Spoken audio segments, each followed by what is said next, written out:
Jika kalian menganggap kalau ini adalah kerangka milik saber-tooth tiger, sayangnya kalian salah besar. Kerangka ini adalah milik hewan berlemak dan bertubuh gempal. Ini adalah kerangka dari walrus. Gading yang sebenarnya adalah taring mereka ini dapat memiliki panjang hingga 1 meter, menjadi bagian tubuh yang paling khas dari hewan yang mengagumkan ini.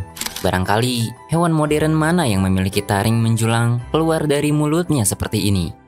Di tengah dinginnya Arktik, mamalia bersirip ini telah mengembangkan serangkaian adaptasi yang telah membuatnya bertahan ribuan tahun di tempat yang telah menjadi rumahnya. Setelah berjuang dari ancaman perburuan, kini nampaknya rumah mereka semakin tidak nyaman untuk ditinggali. Ini adalah kisah tentang bagaimana walrus berusaha bertahan di tengah dunia yang semakin berubah.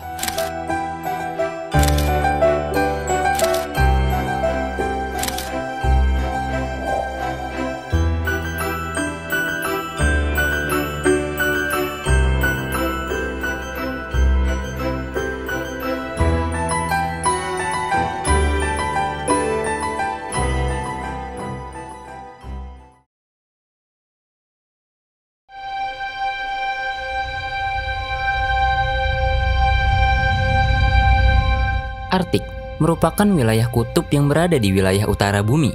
Wilayah ini mencakup bagian dari Norwegia, Swedia, Finlandia, Rusia, Greenland, Amerika Serikat, Kanada, Iceland atau Islandia, bersama dengan Samudra Arktik yang merupakan samudra terkecil dari 5 samudra yang ada di dunia. Suhu di sini saat musim dingin dapat mencapai minus 40 derajat Celcius dan berbeda dengan kutub selatan. Di utara, kehidupan setidaknya lebih beragam. Tumbuhan masih dapat tumbuh di tempat ini, meskipun hanya tumbuhan kecil yang tumbuh rendah. Tidak lupa hewan ikonik Arktik seperti beruang kutub. Dan di antara spesies-spesies yang hidup di Arktik, walrus bertubuh besar mengisi wilayah sekitar pantai. Mereka cukup mudah dikenali dengan tubuh besar yang gempal dan tidak lupa gading mengesankan yang sangat panjang di bawah wajah yang nampak lesu. Asal dari nama walrus masih menjadi perdebatan. Ada yang menganggap bahwa nama tersebut berasal dari bahasa Belanda yang berarti kuda paus, gabungan dari kata walvis yang berarti paus dan ros yang berarti kuda. Serumpun dengan bahasa Jerman walros dan bahasa Denmark halfors yang memiliki arti yang sama. Terlepas dari sebutan umum, nama ilmiah walrus adalah Odobenus rosmarus yang memiliki arti kuda laut yang berjalan dengan gigi. Nama tersebut diberikan bukan tanpa alasan, sebab salah satu kegunaan dari gading panjang mereka adalah untuk membantunya menarik tubuh mereka yang sangat besar keluar dari air.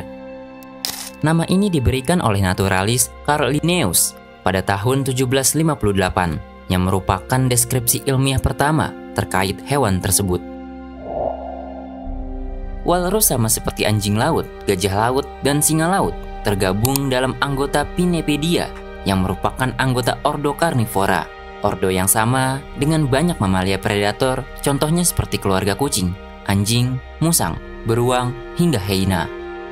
Jika kita merasa manusia adalah spesies yang paling sendirian, walrus sepertinya jauh lebih sendirian daripada kita. Walrus merupakan satu-satunya spesies dari keluarga Odobenidae yang masih hidup hingga saat ini. Sebenarnya, melalui catatan fosil, keluarga ini dulunya cukup beragam, mencakup lebih dari selusin genus fosil, namun kini hanya menyisakan walrus satu-satunya. Dari satu spesies ini, terdapat 2 subspesies walrus yang diakui secara luas, yaitu walrus Pasifik yang utamanya ditemukan di Laut Bering, dan walrus Atlantik yang ditemukan di wilayah Arktik Atlantik Barat dan Timur Arktik. Dari peta ini, kita dapat melihat bagaimana distribusi walrus di habitatnya.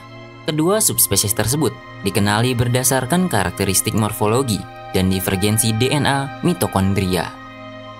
Ada satu subspesies lagi yang diajukan, yaitu walrus Laftev. Namun subspesies ketiga ini masih diperdebatkan. Lingkaran Arktik adalah tempat yang menjadi rumah bagi walrus, tetapi semakin ke sini, rumah tersebut semakin tidak ramah.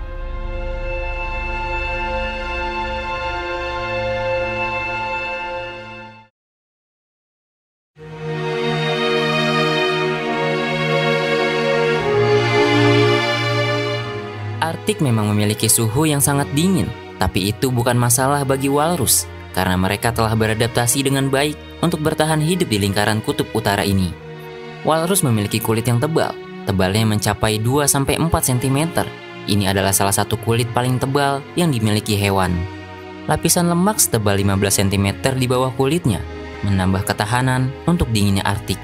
Namun bukan dingin yang nampaknya menjadi musuh mereka, melainkan panas. Saat perairan Arktik mulai memanas, menyebabkan lapisan es mulai mencair.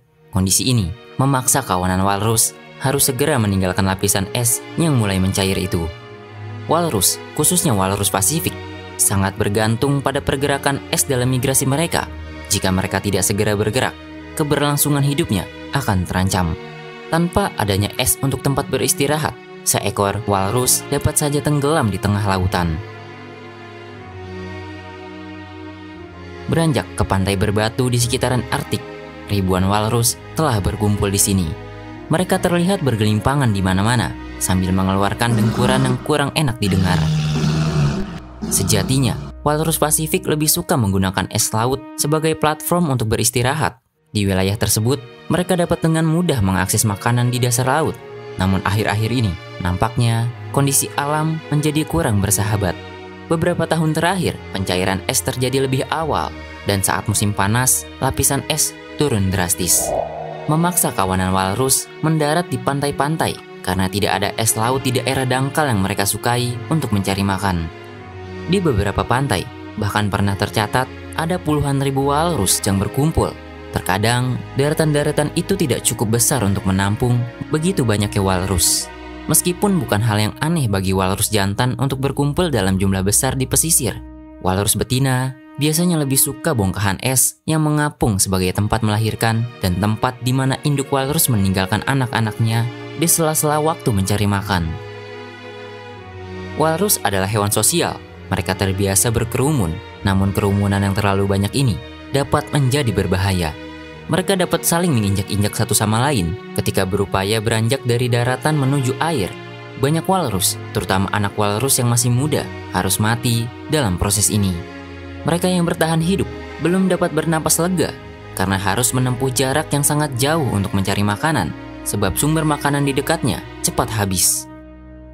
Berbeda dengan kerabat Pinnipedia lainnya seperti anjing laut, walrus utamanya memakan bivalvia seperti kerang, sementara kebanyakan Pinnipedia lainnya lebih banyak memakan mangsa yang bergerak lebih mobile seperti ikan dan krustasea. Pola makan ini mempengaruhi biologi walrus dibandingkan dengan Pinnipedia lainnya.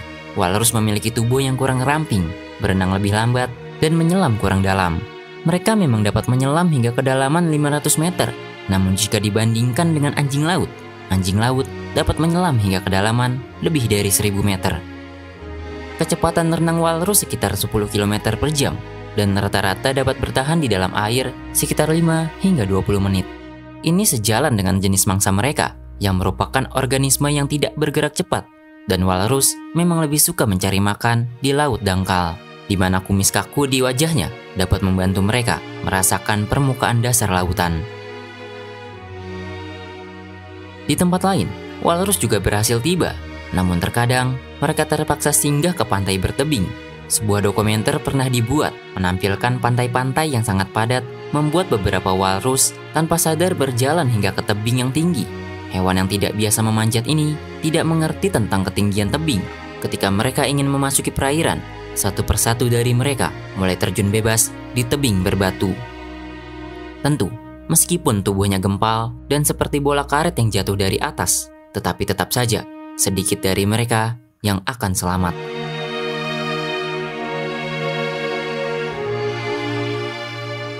Apa yang kita saksikan itu menunjukkan bagaimana pemanasan global yang menyebabkan perubahan iklim secara nyata menjadi ancaman bagi walrus.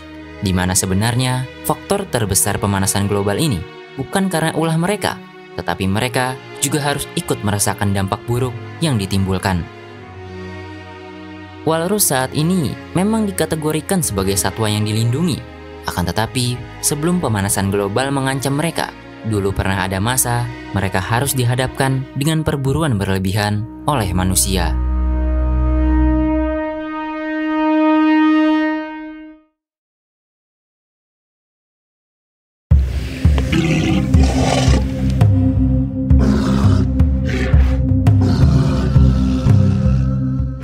kerumunan yang berisik, terlihat 2 ekor walrus jantan yang sedang bertarung, masing-masing memamerkan gading panjangnya.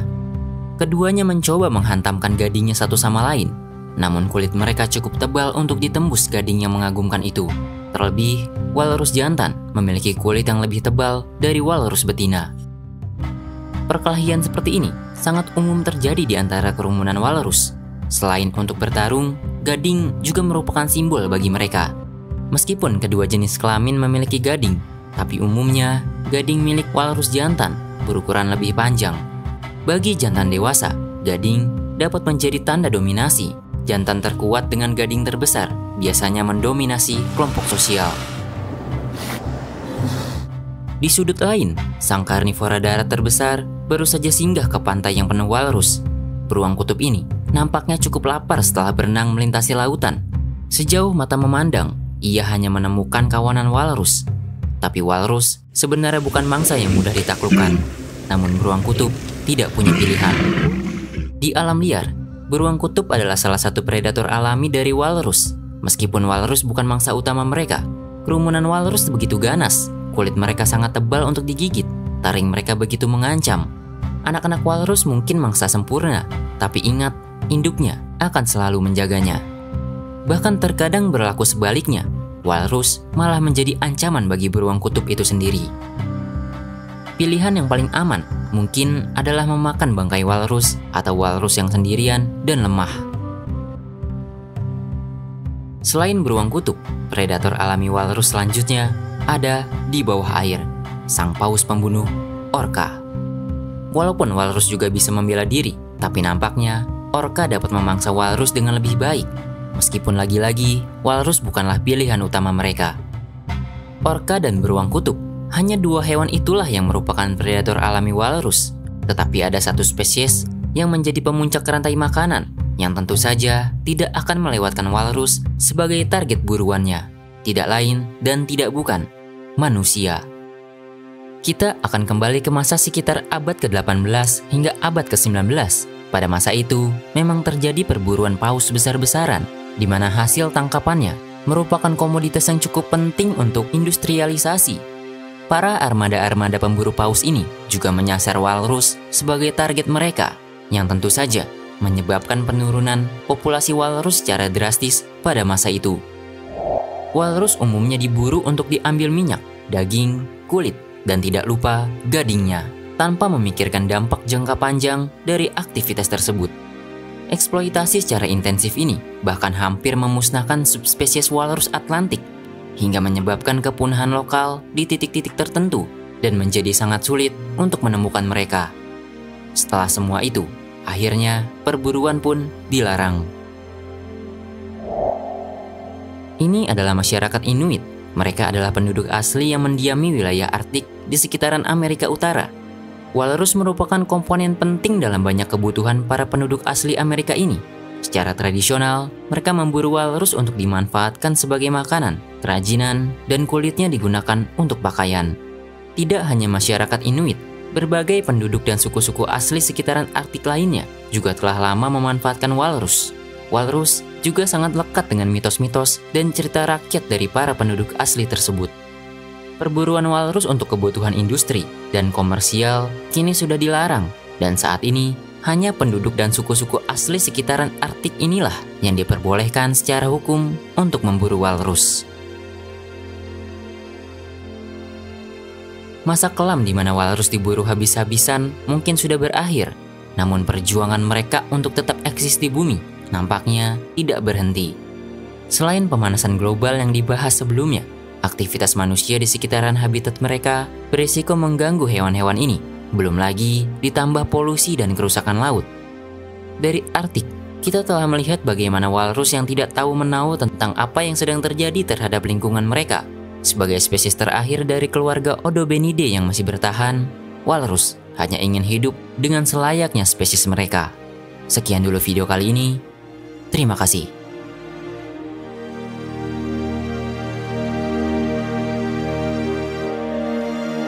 Jika kalian ingin mendukung keberlangsungan channel ini, berikan dukungan dengan berdonasi lewat Saweria, scan QR berikut, atau klik link di deskripsi.